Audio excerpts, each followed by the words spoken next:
Shalom Bapak Ibu, selamat malam. Shalom. Kita ketemu lagi ya buat pertemuan DI yang kedua untuk level yang kedua pada hari ini, Selasa, dengan judul berpusat kepada diri sendiri, sumber dari segala masalah. Sebelum itu kita berdoa dulu ya. Bapak yang baik, terima kasih buat malam hari ini.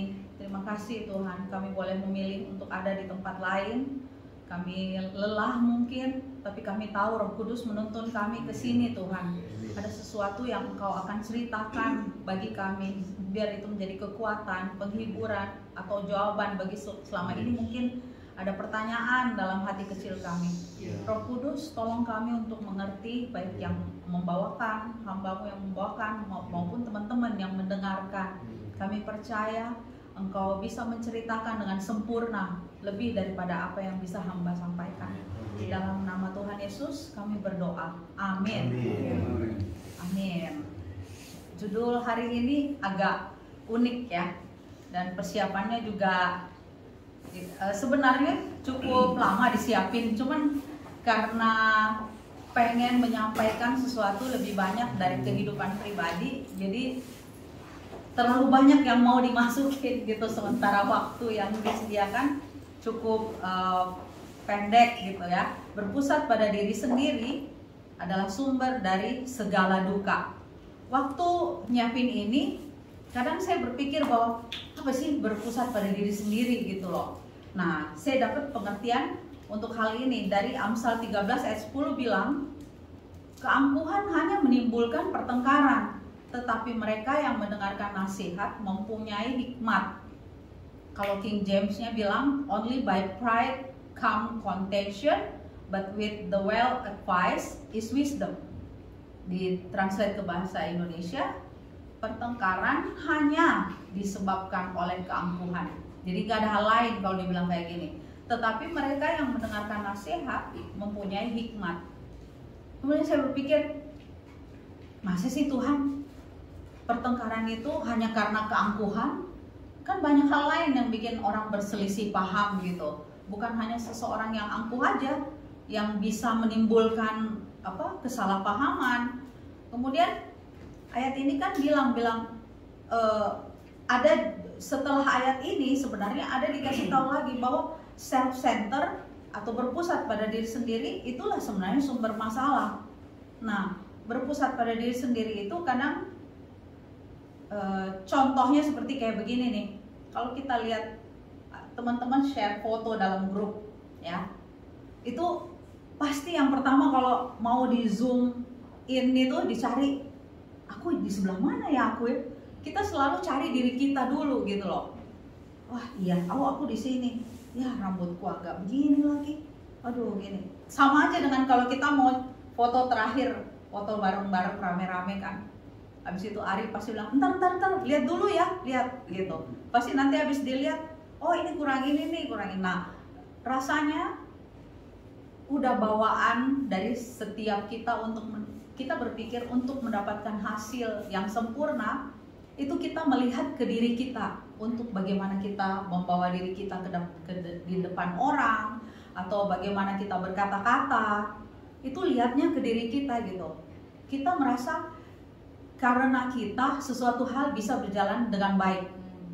Itu dunia yang kasih tahu bahwa kayak gitu.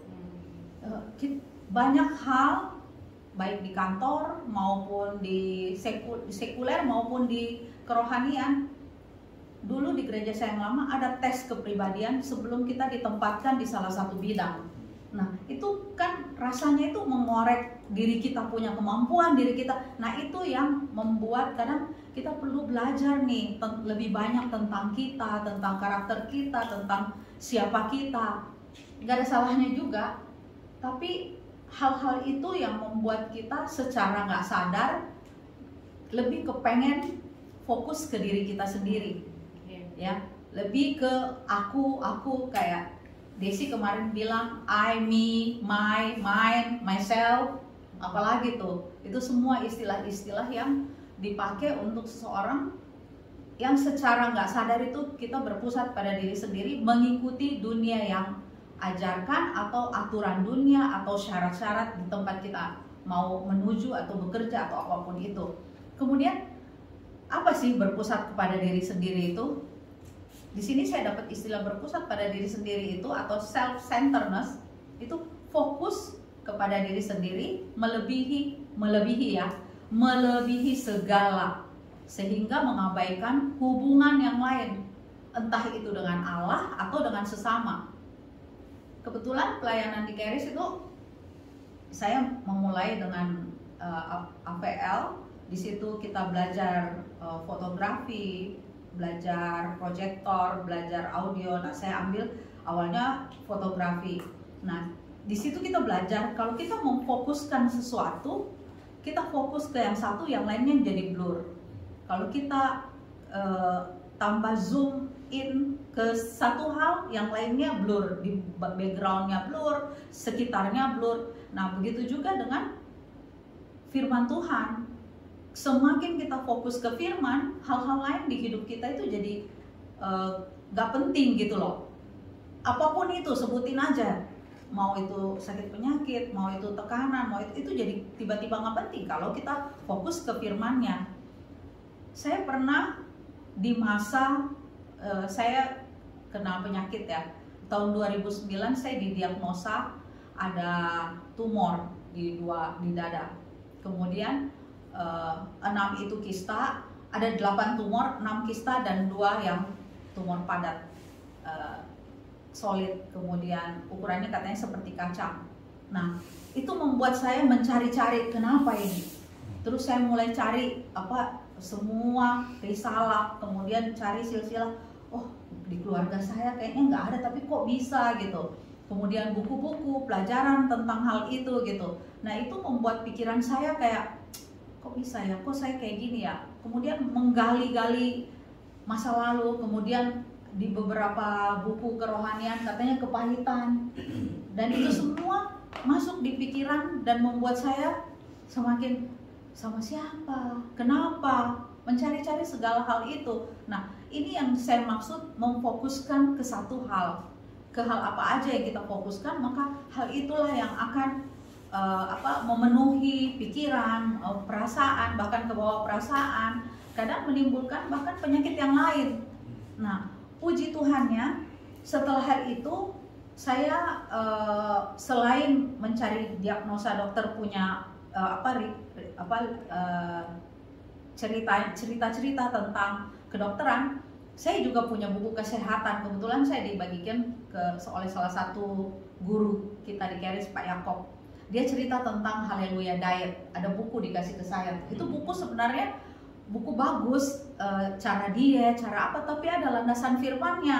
Nah, itu yang membuat saya tiba-tiba berbelok fokus saya dari mencari tahu kenapa penyakitnya ke firman yang ada di dalam buku itu. Nah, dan secara nggak sadar ya, saya udah nggak perhatikan lagi simptom atau apapun. Nah, kemudian setahun kemudian saya harus check up lagi. Begitu saya check up, ternyata barangnya masih ada, tumor itu masih ada, kista itu masih ada. Tapi saya udah nggak peduli dengan barang-barang itu gitu loh. Karena setelah saya juga tanya ke teman kami, ada ahli bedah tumor, dia cerita kayak gini, wah barangnya banyak banget ya dan menyebar. Kita kalau ngambil satu-satu ini, kamu punya dada hancur, cacat gitu loh. Jadi mereka itu akan angkat semua payudara itu dua-dua dengan harapan barang itu ada di dalam. Jadi masih dengan harapan, masih belum tentu karena saking banyaknya. Kemudian saya berpikir, udahlah kalau gitu nggak usah lagi cari-cari tahu, kita fokus aja ke firman gitu. Nah, saya mau bilang sampai sekarang, sampai hari ini barang itu masih ada kalau saya USG, tapi udah nggak ada powernya. Kadang sakit gitu, tapi kalau saya sakit saya berpikirnya kayak gini, Tuhan sedang cabut nih dari akar-akarnya dan Tuhan buang ke laut. Saya perkatakan darah Yesus itu udah cukup bagi saya. Saya perkatakan firman aja, dan itu yang mengalihkan setiap fokus saya ke sakit yang saya rasa. Sakitnya masih ada kadang-kadang gitu, tapi sudah nggak ada artinya karena saya sudah lihat berapa jauh, sampai dari 2009 sampai 2025 saya sehat, baik-baik saja. Apa sih, sakit kepala juga kadang ada, tapi kita nggak potong kepala kita kan. Nah kayak gitu juga, barang itu masih ada, masih sakit, tapi udahlah kita percaya bahwa Yesus sudah selesaikan di kayu salib. Simptom ini hanya di tubuh saya mengalihkan fokus saya. Kemudian dikatakan di sini manifestasinya ada sebenarnya dari berfokus kepada diri sendiri, yaitu keangkuhan, kemudian takut dan malu. Takut dan malu itu yang saya alami. Saya nggak angkuh menghadapi yang hal-hal sakit penyakit, tapi saya ketakutan. Kemudian saya malu untuk ceritain ke orang-orang gitu. Kemudian saya juga sempat berduka. Saya mulai berpikir macam-macam tentang hal-hal, bagaimana ya saya, anak-anak saya masih kecil ya. Hal-hal itu mengalihkan pikiran saya, fokus saya dari yang sebenarnya. Jadi penyakit itu diagnosa dokter, tapi firman itu diagnosa Tuhan. Jadi saya mau alihkan pikiran saya ke diagnosa Tuhan. Oke, Tuhan bilang saya begini. Nah, ini berpusat kepada diri sendiri yang saya terbebas dalam satu hal itu. Kemudian saya mencatat ada 2 pemicu dari self-centered. Awalnya saya mencari-cari ya, saya salah makan apa, apakah ada keturunan saya yang kayak gitu. Dulu kayak gitu. Kemudian firman Tuhan Yohanes 8 ayat 44, iblis yang menjadi bapamu dan kamu ingin melakukan keinginan-keinginan bapamu. Ia adalah pembunuh manusia sejak semula dan tidak hidup dalam kebenaran, sebab di dalam dia tidak ada kebenaran. Apabila ia berkata dusta, ia berkata atas kehendaknya sendiri, sebab ia adalah pendusta dan bapa segala dusta. Wah, ini tentang iblis itu jelas banget. Dia bapa segala dusta. Dia pakai segala hal gitu loh. Penyakit itu bukan dari Tuhan, bukan. Kadang saya berpikir saya salah makan, kalau berpikir lagi ada yang lahir cacat, jadi itu salah siapa gitu, apa salah Tuhan. Jadi ini iblis, salah iblis, itu satu-satunya oknum yang membuat segala hal, segala kekacauan yang terjadi di muka bumi ini. Dan dia sebenarnya, firman Tuhan bilang iblis adalah seperti singa yang mengaum.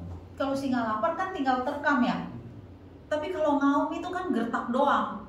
Jadi setelah saya tahu rumusnya dia cuma menggertak, kita tinggal alihin aja perhatian kita dari dia. Nggak usah aja dikasih panggung. Saya nggak memberi waktu untuk mencari tahu tentang hal-hal itu lagi. Kemudian hal kedua pemicu kita punya self-center adalah dunia ini. Dibilang janganlah kamu mengasihi dunia dan apa yang ada di dalamnya. Jikalau orang mengasihi dunia, maka kasih akan Bapa tidak ada di dalam orang itu. Ini seperti ibarat saya suka mengimajinasiinnya sebagai sebuah timbangan. Kalau satunya lebih berat, satunya jadi ringan gitu loh. Nah, satunya lebih berat, satunya jadi. Saya mau memberatkan apa yang firman Tuhan bilang sehingga hal-hal yang bukan dari Tuhan itu menjadi ringan dalam hidup saya. Nah, ini yang dibilang mengasihi dunia itu seperti bahwa saya memberikan fokus saya, perhatian saya, bahkan waktu saya lebih banyak untuk hal-hal duniawi. Itu bukan, kadang orang bilang, lu so rohani banget. Ya emang kita manusia roh, gimana dong? Jadi ya wajar kalau kita rohani, karena kita manusia roh.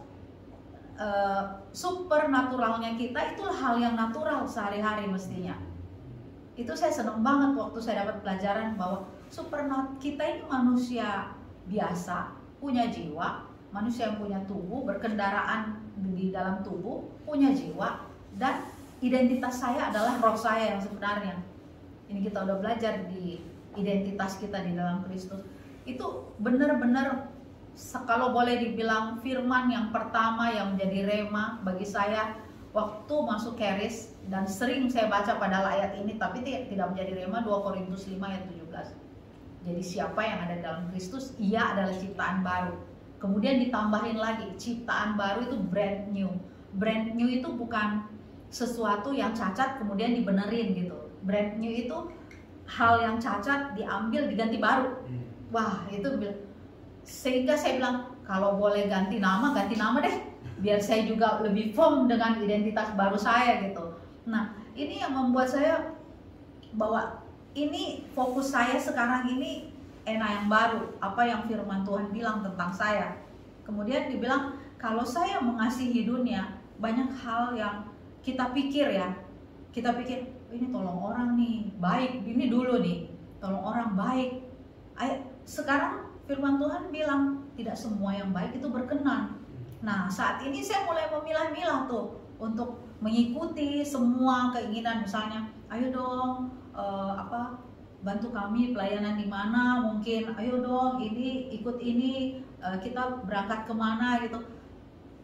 Saya punya keluarga, kemudian masih mau sehat-sehat dan santai juga. Jadi untuk setiap pelayanan lebih baik tanya Tuhan dulu gitu. Tuhan, engkau mau nggak aku di sini? Apalagi anak saya banyak protesnya kalau udah ikut devotion, terus abis devotion ada meeting atau apa gitu, mereka menunggu dengan kayak agak kesel, kapan nih dengan kami. Nah, itu Roh Kudus itu benar-benar kasih ingat dengan caranya sendiri ya, bahwa ini nih kamu juga harus memperhatikan apa yang aku titipkan buat kamu gitu. Itu tanggung jawab juga. Nah, hal-hal ini yang membuat kita lebih bergantung pada Tuhan. Satu hal yang firman yang saya ingat, bahwa waktu Tuhan bikin kita, ini pertanyaan yang kemarin muncul nih. Waktu Tuhan bikin kita, bikin Adam, kemudian dia taruh rohnya di dalam Adam, kemudian dia larang makan dari pohon pengetahuan yang baik dan yang buruk. Kemudian Hawa makan dan berikan kepada Adam. Manusia jatuh dalam dosa. Kemudian ada firman bilang, sekarang mereka menjadi sama dengan kita, tahu yang baik dan yang buruk. Terus kan kita, kenapa sama? Bukannya dari awal udah sama? Bilang benar, udah sama, tapi nggak tahu yang baik dan yang buruk. Supaya apa? Supaya bergantung sama Tuhan terus gitu loh. Oh itu ya Tuhan. Wah, itu membuat saya mestinya enak ya, lebih enak bergantung sama Tuhan. Tinggal Tuhan kasih tahu, jangan. Tinggal Tuhan kasih tahu, daripada kita tahu semuanya yang baik dan yang buruk, kemudian kita memutuskan sendiri menurut, kalau Andrew bilang your peanut brain, otakmu yang segede kacang gitu. Jadi lebih enak bergantung sama Tuhan. Nah, itu ada dua pemicu yang saya bilang tadi yang disebut dari self-setter, iblis dan dua itu penyebab. Kemudian asal mula selain dua hal itu, Kejadian 3 ayat 1-6 bilang kayak gini. Adapun ular, dia paling cerdik dari segala binatang di darat dan yang dijadikan Tuhan Allah. Ular itu berkata kepada perempuan itu, tentulah Allah berfirman, semua pohon dalam taman ini jangan kamu makan buahnya, bukan?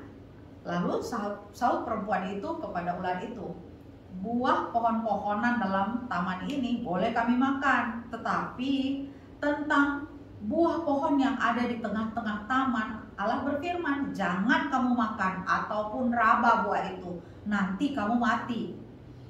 Tetapi ular itu berkata lagi kepada perempuan itu, sekali-sekali kamu gak akan mati. Tetapi Allah mengetahui bahwa pada waktu kamu memakannya, ini tipu daya nih. Tetapi Allah mengetahui bahwa pada waktu kamu memakannya, matamu akan terbuka dan kamu akan menjadi seperti Allah, tahu tentang yang baik dan yang jahat. Ini saya stop sampai sini. Dibilang ini, ular itu bilang enggak kok. Ini seolah-olah kalau bahasanya enggak kok, enggak, kamu nggak mati, kamu malah tahu. Jadi dia tipu manusia untuk kasih tahu bahwa Tuhan itu sebenarnya ada nyembunyiin sesuatu loh. Dia nggak terbuka sama kamu tentang hal ini. Bahkan kalau kamu makan, kamu jadi tahu. Nah, ini ayat 6 bilang, perempuan itu melihat bahwa buah pohon itu baik untuk dimakan dan sedap kelihatannya. Lagi pula pohon itu menarik hati karena memberi pengertian. Lalu ia mengambil dari buahnya dan dimakannya. Dan diberikannya juga kepada suaminya yang bersama-sama dengan dia. Dan suaminya pun memakannya. Kita lihat bahwa Hawa gampang dipengaruhi. Kenapa gampang dipengaruhi? Karena dia tidak mengenal firman. Dia tidak mengenal Allah yang memberi firman itu. Dan dia tidak mengerti identitasnya. Waktu dibilang bahwa kamu akan jadi sama, padahal waktu Tuhan ciptain kan Tuhan bilang kita buat dia yuk, manusia ini yuk, segambar dan serupa dengan kita. Dibilang kayak begitu, berarti sudah segambar dan serupa dong. Tapi dia digalaukan dengan perkataan-perkataan iblis, ular itu, karena dia nggak hidup di dalam firman, dia nggak yakin benar dengan firman yang disampaikan oleh Allah. Ini kenapa self-center itu muncul sebelum kejatuhan manusia. Ini awalnya tidak mengenal firman. Kemudian 1 Yohanes 2 ayat 16 sampai 17 dibilang begini, ayat 16.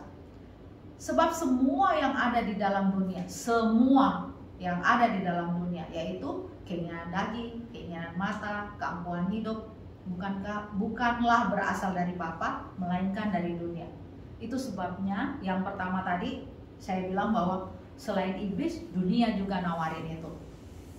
Ayat 17, dan dunia ini sedang lenyap dengan keinginannya, tetapi orang yang melakukan kehendak Allah tetap hidup selama-lamanya. Nah,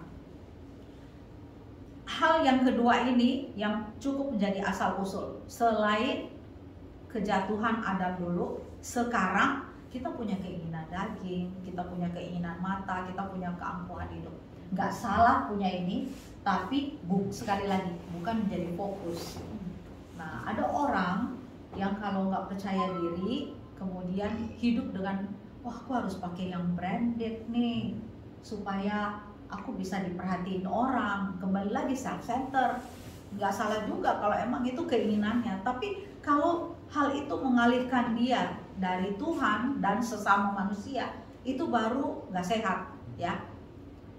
Keinginan daging, keinginan mata, keangkuhan hidup, semua hal itu mau sendiri-sendiri, mau jalan barengan, tiga-tiganya itu adalah sumber dari berpusat kepada diri sendiri.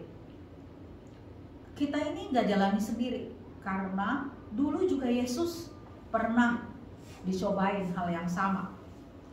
Ini kisah waktu Yesus itu, kita buka aja ya, Lukas 4 ayat 1 sampai 13. Lukas 4. Ini adalah pencobaan di padang gurun. Saya suka kisah ini karena apa? Ini seperti pelajaran DI kita. Pelajaran DI kita yang pertama dibahas di level 1 itu identitas kita di dalam Kristus. Begitu juga yang dialami Yesus. Waktu dia dibaptis oleh Yohanes Pembaptis, dia masuk ke dalam air, kemudian keluar, Allah mendeklar identitasnya. Inilah anakku yang kukasihi, kepadanya aku berkenan. Itu kayak waktu saya keluar dari kolam baptisan, itu rasa-rasanya itu saya punya hidup yang baru, hidup yang benar-benar berbeda, sekalipun saya belum jalaninnya ya. Tapi itu karena dibilang inilah identitas, itu kayaknya wah ini this is the real me. Orang yang udah dibaptis selam, kemudian punya identitas baru, identitas Allah, dan sekarang saya mendeklar kepada dunia, wah sekarang saya Ena yang baru nih, Ena yang berkenan kepada Allah dan yang diberikan kebenaran diri, itu semua ada dalam dia. Dan setelah itu baru Yesus dicobain oleh iblis. Itu yang membuat saya bilang, kalau Yesus alamin itu, kita dicobain oleh dunia, kita dicobain oleh keinginan kita, keinginan daging, keangkuhan mata, semuanya hal itu yang kadang muncul kepengenan. Saya mau terus terang, kadang-kadang keinginan mata saya untuk tanaman belum menang ya Bapak Ibu, karena kadang masih suka lihat yang hijau-hijau gitu, seneng tanaman yang wah ini kayaknya murah dan belum saya punya nih, boleh nih. Nah, selama kita ada di dunia ini ya ongoing proses, itu kesempurnaan itu selalu ada, menang dari satu hal ke hal lainnya, kita menang dari satu hal ke hal yang lain lagi. Nah, kemudian kalau Yesus hadapin itu, kita juga akan ada hadapin hal yang seperti itu, mungkin di hal lain. Tapi puji Tuhan kita udah punya contoh, kita udah punya kayak kalau ikut bimbingan belajar sebelum tes dulu, biasanya kan dikasih contoh-contoh soal tuh. Nah, contoh soal itu kadang muncul kembali di ujian dengan angka yang berbeda. Nah, kalau kita perhatiin bagaimana Yesus hidup, jadi sekali lagi fokus kita arahkan ke firman Tuhan. Bagaimana Yesus menghandle semua masalah yang mampir di hidupnya dia, yang ada di depan dia, baik itu sakit penyakit maupun membebaskan orang maupun hikmat. Nah, itu semua boleh kita tiru selama kita ada di muka bumi ini. Ini yang dibilang mengalihkan fokus kita. Berikutnya, fenomena akhir zaman. Ini yang terjadi akhir-akhir ini. Kapan itu akhir zaman?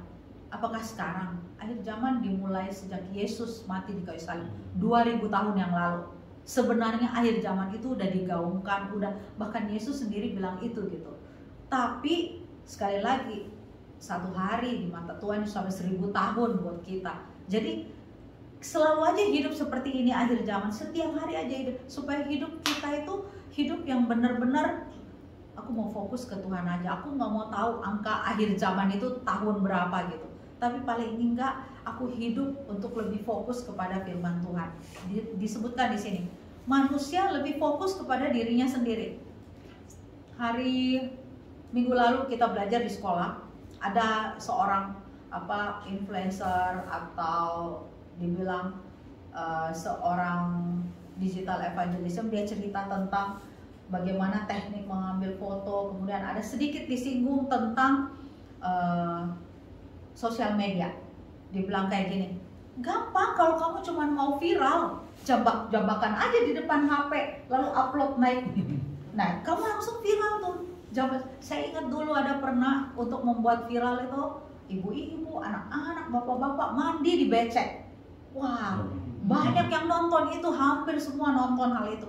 Untuk menjadi viral, begitu dunia nawarin hal yang aneh-aneh gitu. Padahal sudah ada firmannya, jangan menjadi serupa dengan dunia ini. Untuk seumur saya, orang-orang bilang, kenceng ya lehernya? Oh, memang kolesterol. Oh iya, darah tinggi, kan udah umurnya ya gitu. Saya bilang, saya tolak dalam nama Yesus. Umur itu cuma angka bagi saya. Kalau Tuhan bilang, aku menciptakan kamu luar biasa, sempurna, Mazmur 139 ayat 14 bilang, aku menjadikan kamu dahsyat dan ajaib gitu loh. Kalau yang ciptain saya udah bilang saya dahsyat dan ajaib, kenapa saya turunin grade saya seturut dengan yang dunia bilang? Gak mau dong, itu rugi banget. Jadi saya berusaha hidup dengan baik, gak diet-diet banget juga, tapi saya atur makan saya gitu. Nah, saya nggak mau minum obat. Saya percaya tubuh saya punya antibodi sendiri untuk membenerin segala hal. Kadang cuman kita kayak nggak tahan kan, kalau udah sakit kepala itu udah cepet-cepet aduh minum obat udah. Saya percaya, waduh coba tahan dulu deh 3 hari gitu. Ya udah, puji Tuhan, setelah 3 hari demam hilang, sakit kepala hilang. Nah, itu yang membuat saya lebih percaya lagi bahwa Tuhan bilang yang menciptakan aku itu dahsyat dan ajaib.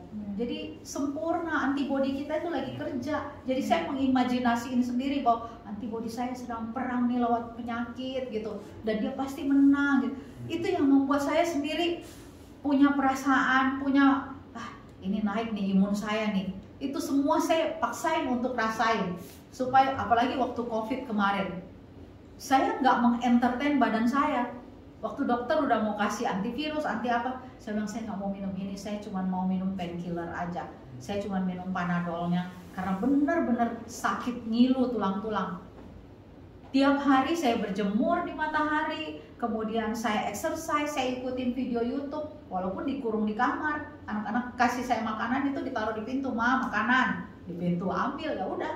Tapi saya manfaatin semua hal yang saya punya, sosial media atau apa, untuk lihat, oh iya saya olahraga, oh pakai. Jadi fokusnya itu ke yang benar gitu loh, bukan ke hal-hal yang oh iya nih sudah berapa persen nih penduduk dunia yang meninggal, oh iya sudah Jakarta Barat udah ditutup nih, oh sudah, waduh itu malah mematikan antibodi kita untuk nggak bekerja melawan virus itu. Nah, jadi 2 Timotius 3 ayat 1 sampai ayat 1 dan 2.